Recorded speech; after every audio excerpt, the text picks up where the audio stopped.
Ils seront encore plus nombreux pendant la deuxième semaine des vacances de la Toussaint. C'est déjà quasiment complet.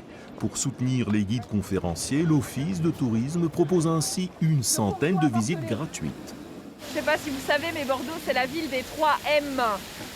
Montaigne, Montesquieu. Les 3 M d'une ville offerts gratuitement, mais qui laisse pour ses guides un arrière-goût un peu amer. Une gratuité qui ne doit pas masquer l'importance d'un métier à part entière.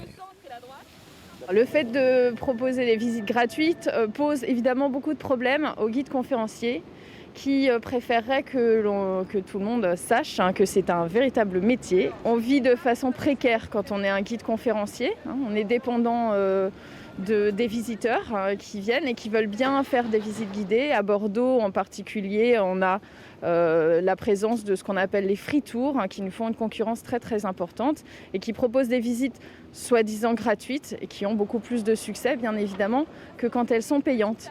Ces guides de circonstance, souvent des étudiants, n'ont aucune formation reconnue et ne payent aucune taxe, rémunérée uniquement au pourboire. On est très attentif à cela.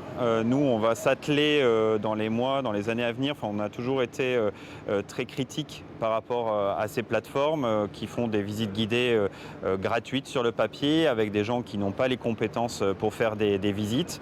Donc nous, on est là avec nos guides conférenciers ou avec des structures que l'on connaît, qui sont bordelaise et qui font de la visite de qualité.